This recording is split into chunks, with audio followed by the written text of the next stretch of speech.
Users of Reddit, have you ever ruined somebody else's life? What happened? Story 1. I confronted my mom when I suspected she was having an affair with an underage boy. She denied it, and my family hated me for causing drama and repeatedly accusing her. Eventually she confessed and went to prison. My dad stood by her. I saw him cry for the first time ever, but she still treated him like crap. He visited her every single visitation. After being released, she was on strict probation for years. She wasn't able to return to her job. My dad finally divorced her because she was still selfish and always blamed other people for what happened. They had a lot of debt at the time, and now she is impoverished. But she never said sorry or took responsibility for what she did. So I try not to feel too guilty. Story 2. I had an asshole professor who would line us all up and grade us on our appearances, paying special attention to all the ladies in the class when he made really awful, derogatory comments on our appearances. It was a journalism class, and his excuse was that appearances are important. One day, he lined us all up and wouldn't tell us why he ordered us the way that he did, but all the attractive female students were at the front of the line. He walked down the row patting each of our heads and giving us a grade, like he was playing Duck Duck Goose with grades. A, B, B, B, C, C, C, D, D, F, F, F, F, F, F, F, F. I was an F. I suddenly realized that this crazy man had the potential to destroy my really hard-earned perfect GPA based on really unfair criteria. So I decided to do something about it. I started recording him in class, and I assembled a best hits of the most offensive, sexist, foul things he said. I also fact-checked his resume, which he'd given to us on the first day of class, and it turned out half of it was fabricated. He had virtually no journalism experience at all, although he had played a reporter on TV in several primetime TV shows. I brought my tape and fact-checking data to the dean. They let him finish the semester, but they intervened on grading and terminated his contract at the end of the semester. He never worked as a professor again. Story 3. After years of suffering through my brother's idiocy and downright illegal behavior, I turned him in for taking out multiple credit cards in my name. I was trying to buy a house, and I had no idea why I had 3 credit cards instead of 1. Even more importantly, I didn't know why 2 of them were maxed out. He broke into my parents' safe. They actually used my mom's birthday as a combinations, got all of my personal information, and took out credit cards. He did it to my parents too. This was after he had stolen jewelry, sentimental grandmother's jewelry, right out of my drawer. He threatened to stab my mom. He stole one of my dad's work vans. Somehow he managed not to go to jail, but he's on probation with a long record. Story 4. I sent an anonymous tip in to the police that this guy had a significant amount of drugs in a hidden compartment in his car, and that he regularly sold them to underage teens. I also tipped them off that he was driving without this vehicle around, without a valid license, in case they needed a reason to pull him over. These tips inevitably led to him being investigated, arrested, charged, and sentenced to a significant number of years in prison, both for the drugs and other things that were discovered about him. Why did I do it? He was in a relationship with a family member of mine for several years and was emotionally abusive and controlling to her throughout. No matter what he did to her, she refused to leave him. Then she discovered he was cheating and confronted him, at which point the abuse turned physical. He became increasingly violent after that. She didn't want to report any of it because she didn't want to start any drama with his family, and she didn't want anyone to know what was going on. Embarrassed or ashamed, I guessed. After a particularly violent incident that put her in the hospital, I thought that if I didn't do something, then next time he would kill her. So, I took the information I had, that she had confided to me about previously. I found a public computer, and I used it to contact that police. I made sure I included as many details as possible, so they'd know it wasn't a joke. Not too long after that, they showed up at his door with a warrant to search his car, and things went on from there. She never put it together that I was the one who alerted the police. I will never tell her either. A few years after he went away, she met a genuinely great guy who treats her well, and she's happier than I ever saw her. I don't regret what I did at all. Story 5. I sued a couple for everything they had, and as we near the end of it, they've told me I've ruined their families' lives. Backstory: they were my dad's estate's executors, mom already dead, and became my guardians. They told me I was adopted, which wasn't true since it turns out I was a Crown ward, and I lived with them from when my dad died on the 8th birthday until they kicked me out around 16/17. Turns out that's when the estate funds exhausted themselves, so I had help and had them served. Evidence points out they used the money on themselves and were really awful caretakers of both me and the estate. I'm 24 now, and a lot had happened, most of it not good. This should be settled at some point in December 2015 after 5 years of judicial process. I don't feel bad that their lives are ruined, but I don't feel vindictive. If anything, I find it sad how pathetic they became to steal from an orphan. Story 6. In middle school, my friend and I really got into catfishing, but back then we didn't know it had a name. We would make fake MySpace profiles and get on chat rooms pretending to be other people. There used to be a cell phone company called Altel. They had prepaid phones with unlimited texting, as long as you had minutes, and you could change your number just by calling and following automated instructions. So, we would always talk to all these people pretending to be someone else, and when someone busted us or got too weird, we'd just change our number. Sometimes we would even switch phones over the weekend and pretend to be each other's pretend identities. I don't know why. We were weird, dumb fucking kids. Well, my friend ended up with this extra weird dude. She told him she was 15, which was actually 2 years older than she really was. He was a serious pervert and wanted her to do some really weird shit, like send him naked pictures while she's laying in her parents' bed. Pretty much everything he wanted her to do involved sneaking around her parents, like he got off on knowing she could be caught by them at any time. Of course, she never did any of that because he thought she was a petite blonde white girl, but she was really Native American. Then he starts wanting her to sneak out and meet him. It was more like he wanted to sneak in through her bedroom window and have fun time with her while her parents slept in the next room. Like I said, we were dumbass and decided to take the opportunity to do our own version of To Catch a Predator. But we didn't actually want to meet the guy, so we sent him next door to my mean-ass neighbor's house. He once shot my dog with a BB gun for peeing in his driveway. It was the reason behind our decision. He drove from an area code on the other side of the state. Don't know exactly what town he lived in. We turned out all the lights and ran around trying to peek out of the curtains to see, but we never really got a good look. He started calling her phone back to back, and we start hearing shouting, then gunshots. It did not come from a BB gun.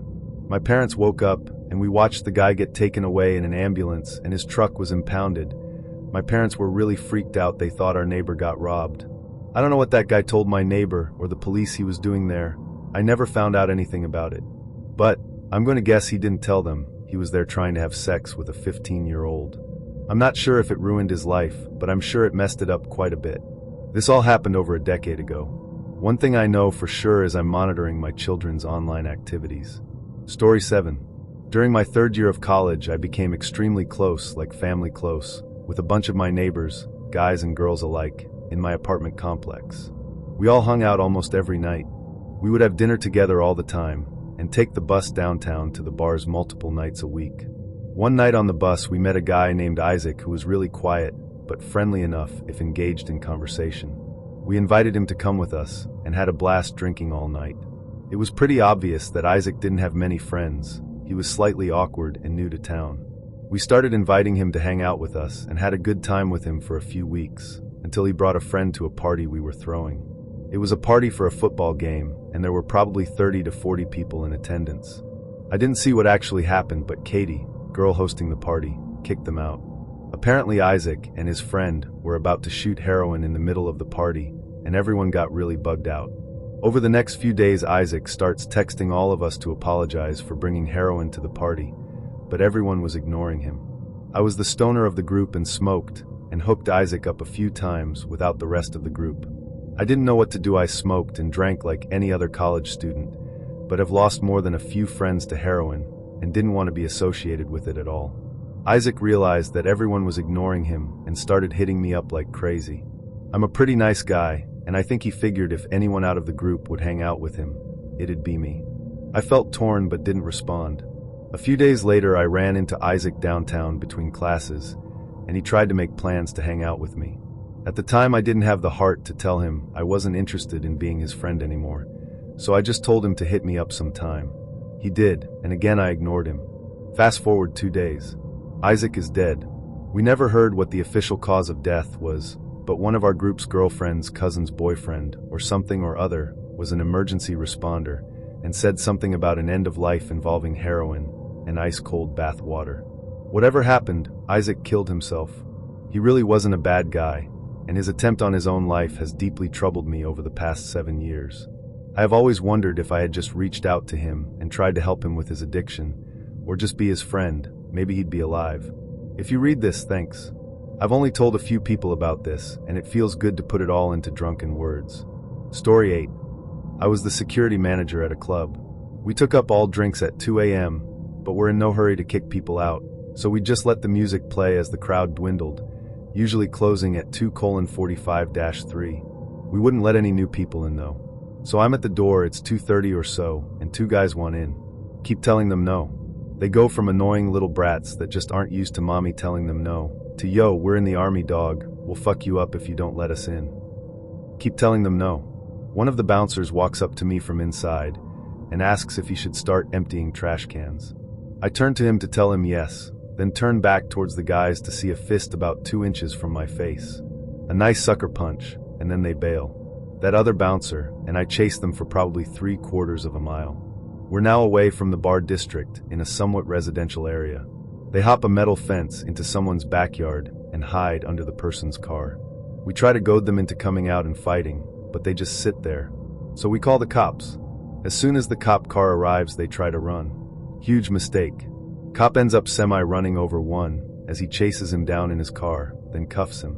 The second one actually couldn't get back over that metal fence at first, so cop runs back and yells at him to get over the fence, all with gun drawn and pointed. Cuffs the second one. Probably like 2 months later, I finally get a call for the court date. Show up. The DA asks if I want to just drop the charges since they're just kids. I was also a kid at the time, only like 20. I say no. I would like to press whatever charges possible. Turns out they weren't in the army, but were in the process of applying and doing the tests and all that. One of them cried to the judge, asking for mercy, saying that if anything went on his record they wouldn't let him in the army. The other bouncer that saw it was there, I was there, and the cop was there for the resisting arrest type charges. Judge told them with 3 witnesses their odds were quite low, so they could either accept charges with probation or go to trial with a jury. They accepted the charges.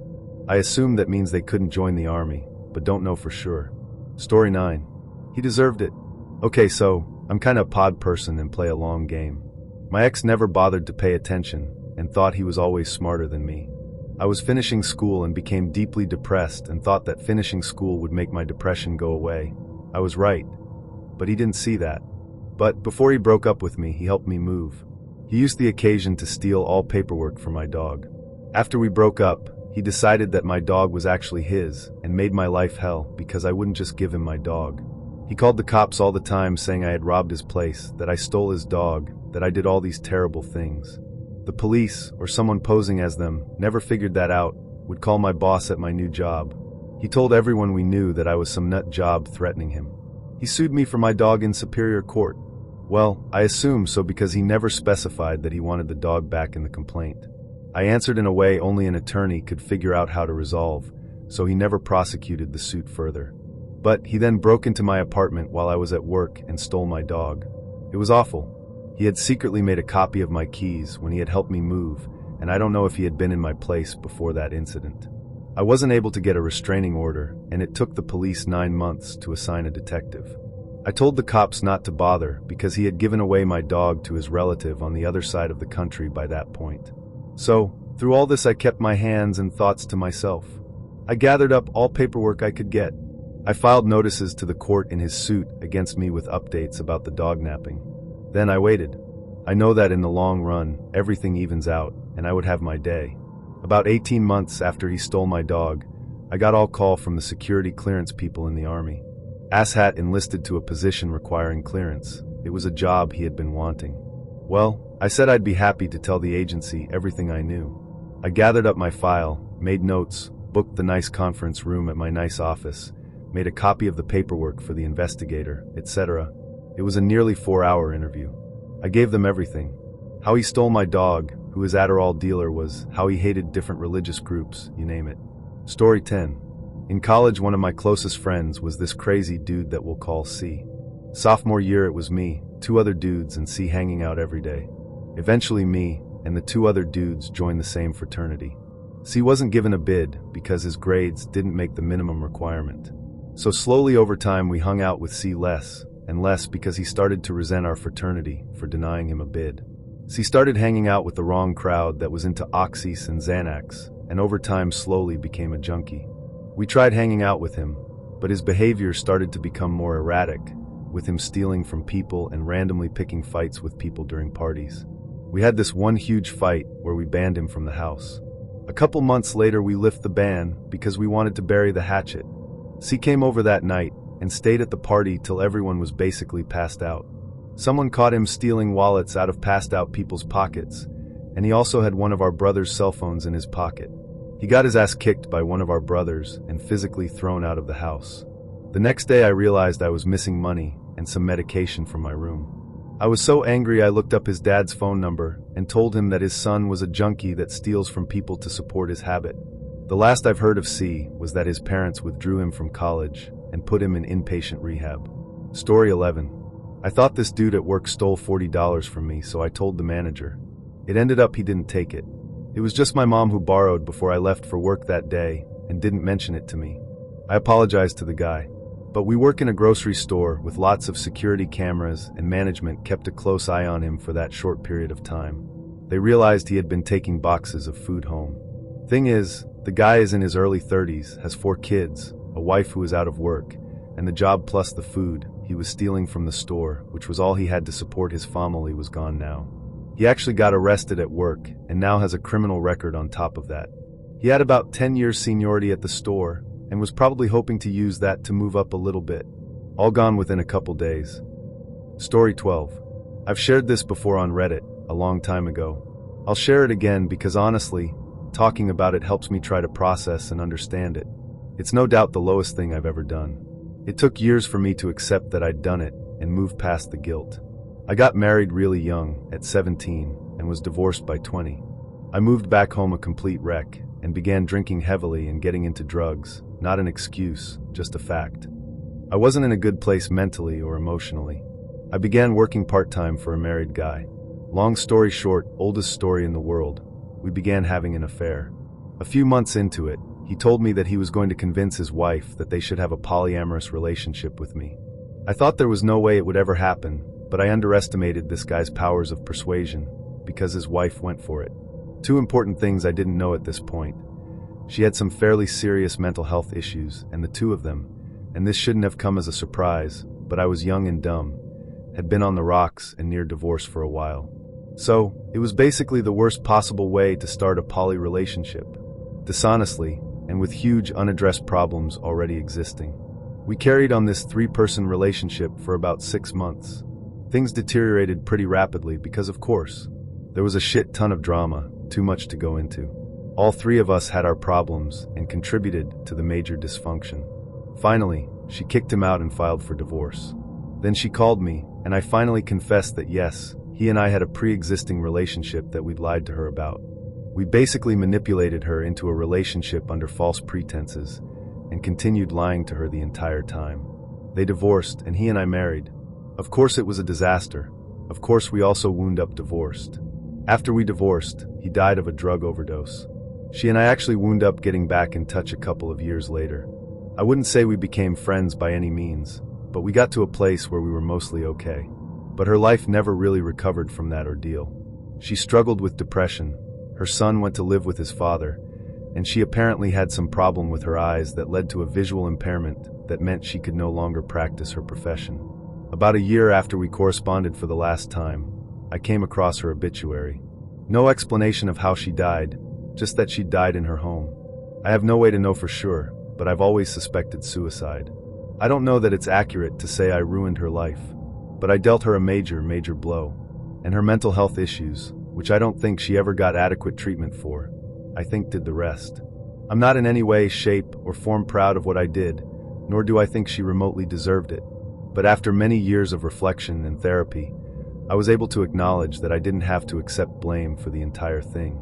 There were 2 other adults who participated and made choices of their own. As my best friend put it, all 3 of you showed your asses on that one. But out of the 3 of us, she was unquestionably the most wronged. So, there it is more or less. Story 13. Between my freshman and sophomore year in high school, my mother's boyfriend began staying over at our 2nd floor apartment in North Jersey. I didn't mind because he seemed to treat her well and was nice enough to me and and my younger brother. Near the end of the summer, he began to drink more and more often and tell stories of being in the military in South America. He was 6'2" and weighed about 260 pounds, kind of muscular with a big chest and torso. I would guess he was early 40s. He claimed he had done the old palm strike to the nose death blow, which he stated sent bone shards into the brain. He claimed to know over 40 more ways to kill a man barehanded, through military and martial arts training. I went away to sleep-away varsity football camp at maybe 165 pounds and in 5'7", 15-year-old. I would describe myself as athletic, but not very aggressive. I preferred to be a thinking competitor that valued technique and determination over strength and anger. After that week away, I felt like I had better concept of the physics of being an offensive guard and a middle linebacker. I was going to start at JV inside linebacker and guard and be third string on the varsity for those positions. But I did get to start on kickoff and kick return special teams. That meant I was occasionally hitting and blocking seniors who were man-sized 200 pounds plus sized athletes effectively. The evening I got home, as I climbed the stairs to our apartment, the sound of arguing was distinct. I recognized the voices of my mother and her boyfriend. I never heard them argue before. I entered the kitchen and started getting food from the fridge as soon as I dropped my giant duffel bag of nasty practice clothes. My mother was now yelling for him to get out from the bedroom. Something smashed.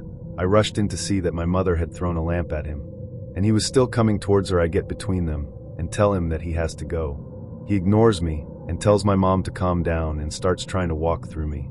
I put my hands on his chest. Since he continues to walk, I drive him back into the kitchen with my newly improved offensive line skills. I stop and back away when his back hits the wall. He said something to the effect of "This not the time to try and be a man." My mother opens the door to the hallway and the stairs and yells for him to get out. She said that he had hurt her. I look at my mother and finally notice her eyes are swollen and bruised. Her nose is bleeding, so is her top lip. There is blood on her shirt. I realized that he had hit her. I turn back to this. Enemy is what I remember thinking. He had gotten into some sort of martial arts stance and warned me to stay out of it because I know what he could do. He was drunk. I was going to throw him out. I rushed him. He missed his strikes. I locked my arms around his waist, probably airing him out with my shoulder, hitting his gut hard, and easily spun his back towards the door. I drove my legs. My mother got out of the way and told me to stop. I didn't stop until he was at the out in the hall at the top of staircase. I stopped driving and blocked the door. My mother told him to leave. He seemed confused and started walking back towards our door. I don't remember planning it. I executed a spot-on stepping sidekick into his sternum. He fell down a full flight of stairs, damaging the banister as well as his legs and head. No obvious cuts, but he was visible swelling and limping as my mother threatened to call the cops. He drove away. My mother cried and was scared to call the police, and scared because she knew he had guns and lots of knives in his house and car. I didn't know how to comfort her. During the next couple of days, she found us a new apartment in Jersey City, where I had always lived and missed. Our little over a year in Bayonne, the town next door, was over. I continued attending Marist High School and never told any of the teachers or guidance counselors about the incident. I told a few friends and one long-term high school girlfriend. I played sports every season: swimming, spring track, and football. They were an important escape and valuable to me in a different way than before. I rocked the SAT with 1330 back in those 1600 top score days of 1991. I made myself different that day, not all for the good or for the bad. My mother and I never had any problem with that ex-boyfriend. Less than a week after the incident, he drove himself to parking lot of different high school and killed himself in his car with a shotgun. We still moved. I'm 42 years old now with 3 kids of my own, married for over 17 years. I've owned my own business for over 14 years. I think about this incident every time summer ends and try to put it out of my head before autumn begins. My mother was a drug addict who killed herself by intentional overdose about 8 years ago. There are no bones in the nose that can be sent to your brain. I started typing and just couldn't stop. This is my first post of any substance here. I didn't really revise or edit. Please excuse typos and grammar issues. Story 14. Well, I hope the people involved won't read this, since I'm sure they will find out the truth if they do. Okay, so this is something that has been sitting on my chest for over a year, but it will probably still haunt me until the day I die. I'm a guy, but I've always felt really feminine. I enjoy what most girls would enjoy, think like most girls think, etc. That's also a part of the reason why I never really have had any friends. I have never been open about this to anyone. I thought about telling my parents, but never did, too nervous. I spend most of my time drawing, painting, reading, and playing video games. Since I've never tried to get treated or talked to like a girl, I created accounts on Facebook, Skype, etc., not really changing anything about myself other than my gender and profile picture. Didn't change my age either. It would feel way too creepy that way. I mostly just wanted some female pen pals to have a casual chat about whatever. So I didn't really have a good idea on how to proceed, so I go and check for League of Legends, which is a game I play, streams in my language. I find a group of friends where I could join their game. There was this one really sweet girl 1 year younger than me, let's call her Ashley, who was really sweet, and I quickly start to befriend her, and before you know it I would talk to her about my day, and she would talk to me about hers. This felt amazing, as I've never tried having someone who cares so much about me, messaging me all the time. This is where I started getting a little too committed to this, since I felt like I kinda had to. I would Skype her and her friends using a voice changer, and I would also befriend one of her best friends, let's call him Josh.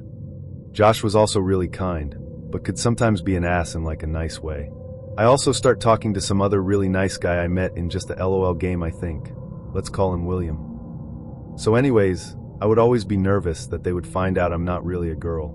But it seemed like they couldn't tell at all from my personality, since I was just being myself, and now I had 3 great friends I would talk to and have loads of fun playing video games with. It took me about 5 months before I realized that this couldn't go on forever. I had to end it sometime because every day there was a chance they would find out, and they started talking about meeting me. It hurt me a lot that I had to lie about my very strict parents, since there was nothing else in the world I'd like more than meeting my best friends, but I couldn't. One day I lied to Ashley and said I was in stage 2 of a very deadly cancer. She didn't really know how to react or what to think to this, so she pretty much just said she feels really sorry about that and shook it off. Summer break starts, and we would talk and play all day, me and Ashley. Josh and William often joined in too. Something that really hurt me and made me feel happy at the same time was that Ashley would often tell me, "I love you, C," and "You're the nicest person ever."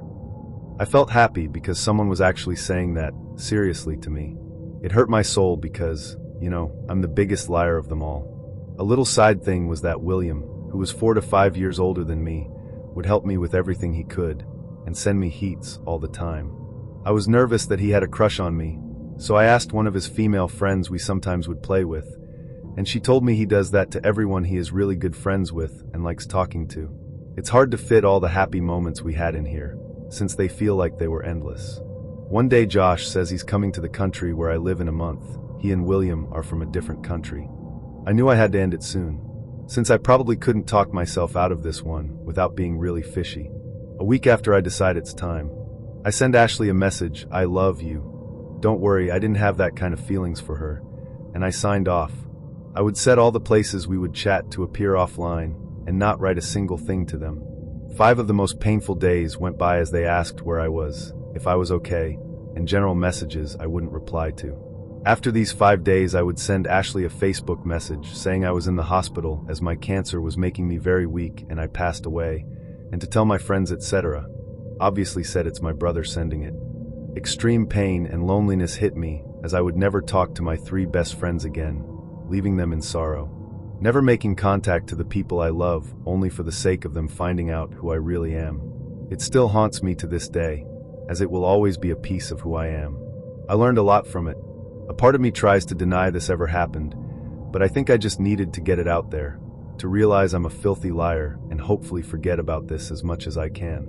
There might be some bits I have forgot or left out, but this is shortest version I could really write.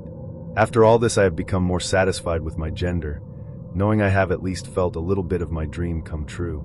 I will be eternally apologetic towards and will always miss the best friends I could think of.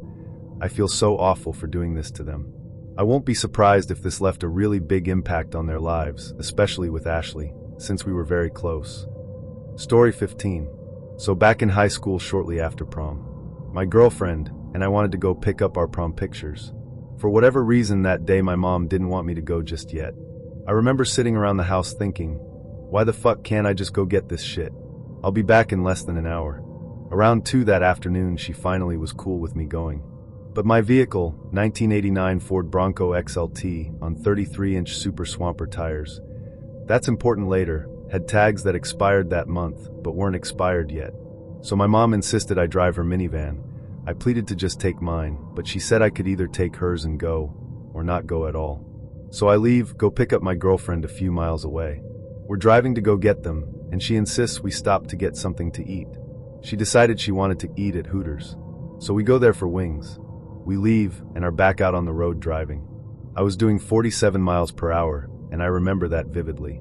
All of a sudden I hear screeching tires, and we both start looking around for where it's coming, and then about 200 feet, give or take, in front of me this car comes flying out into traffic, and a guy falls off the side of the car. I say car, but it was Chevy Tahoe, the kind with running boards. This man falls into the road, directly in front of me. We're now less than 100 feet away from him. He is in line with the front of my car, and directly behind him is the rear tire of the Tahoe. I decide that instead of plowing into this dude and then killing him by crushing him between my car and his, that I'm just going to swerve into the half-ass emergency lane and try and drive around them, because we definitely weren't stopping in time despite me standing on the brake pedal. As soon as I realized I made the worst decision of my life, because I watched in horror as this guy rolled out of the way into the emergency lane. I had just enough time to very clearly and in slow motion watch his eyes dim as he said crap, and the bumper of the van struck him directly in the face. At that point, he was swept underneath the van, which wasn't even close to high enough off the ground to not drag him. I drug him underneath the van for approx. Another 10 feet, and due to the sidewalk, he was ejected from underneath the van.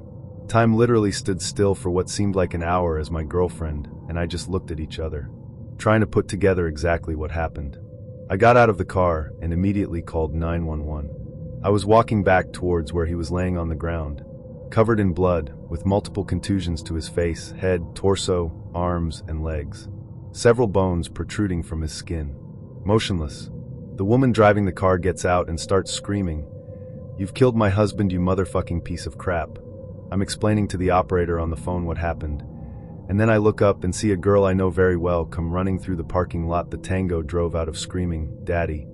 We locked eyes for a few seconds and my mouth drops. We realize we are both friends, and I've just killed her father. Or so we though. The wife at this point is shaking him violently, screaming, Mike, answer me, baby. You're going to be okay."